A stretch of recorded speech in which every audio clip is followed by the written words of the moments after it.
Hi everyone, this is X Factor number 11, continuing on the Mutant Massacre series that I got going on here. It's a nice, beautiful cover by Walt Simonson. You can see right here, this is Cyclops and Berserker. Keanu Reeves. No, I'm joking. Wrong Berserker. But yeah, this is the last X Factor issue in the Mutant Massacre. We only got 2 more issues left, including the final Uncanny X-Men issue in this series. But anyhow, we open up, and this issue of X Factor, named Redemption, opens up with a splash page of Beast and Iceman carrying Caliban and Leech.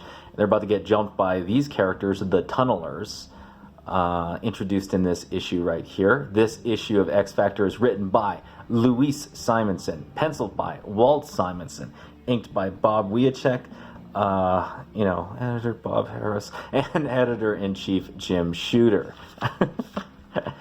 Anyhow, so Iceman and Beast were heading back to the sewers to save more lives, and they get jumped by these a-holes. They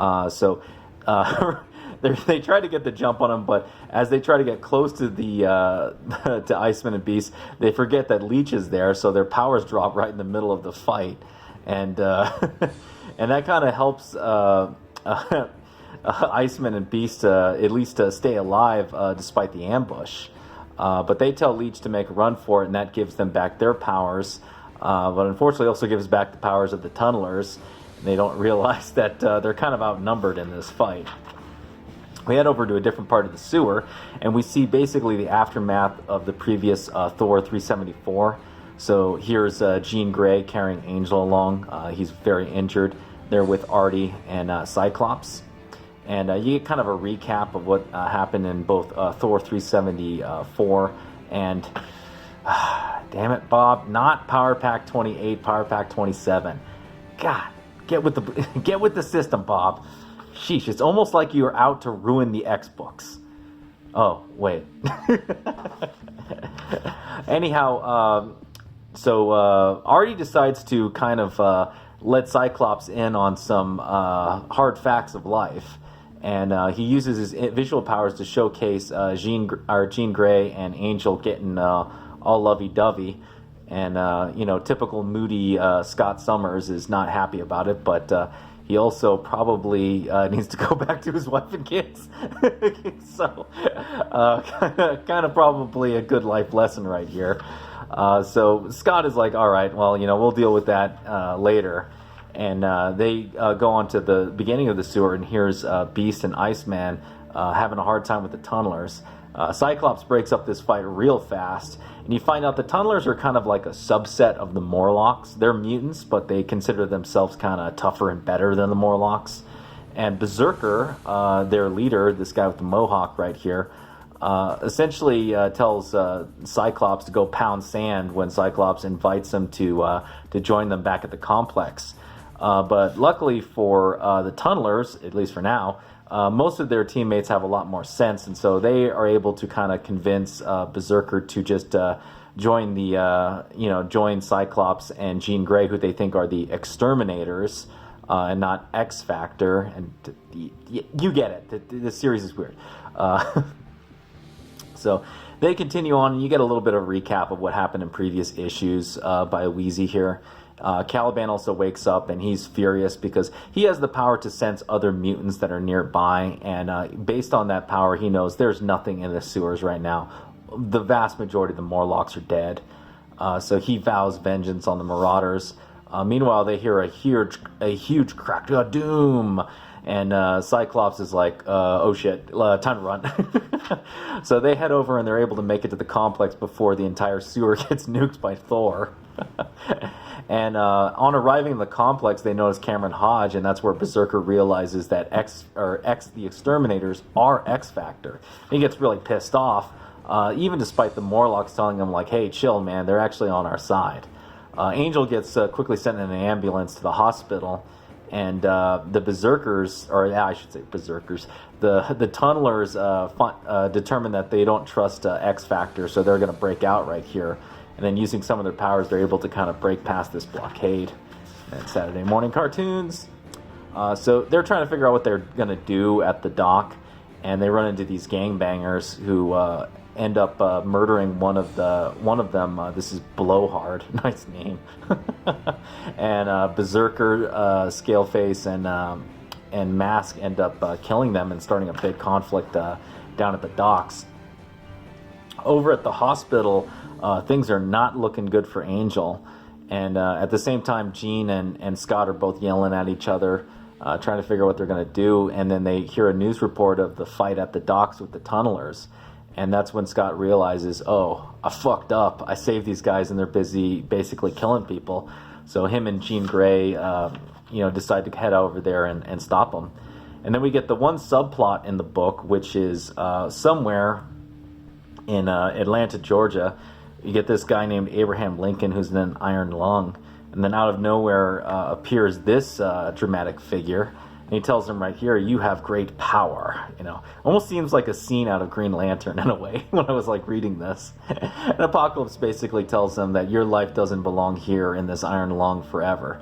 I will take you, and you will become War, Abraham, and become part of my 4 horsemen. For Apocalypse. They both disappear right there. So really interesting intrigue leading into the major Apocalypse conflict coming up. So Jean and Scott make it to the docks, and it's basically a gunfight between the police and the tunnelers. And Jean is able to kind of use her psi powers to deflect the bullets while Cyclops deals with the tunnelers. And typical optic blast kind of takes care of some of them, but Scaleface breaks out from the blast, and she freaks out and tries to use her power against the police, but they end up shooting her and killing her.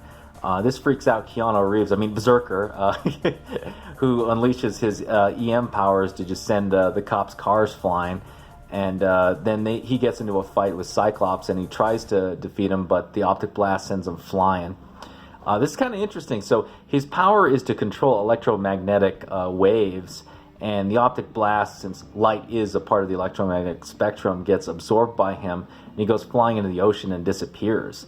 So not really sure if he dies or not right here. It's kind of confusing in all of this. Yeah, Cyclops is pretty pissed because this is basically a shit show. Most of the tunnelers are dead. In addition, the gangbangers are dead. And, the only one they're able to really save is Mask, one of the cloaked figure that almost looks like Cloak from Cloak and Dagger. And him and Jean end up heading out on their way. And you get this really touching scene between this cop who shot this girl and this older cop is trying to, she deserved it, etc. Sort of the tragedy and the difficulty of law enforcement here.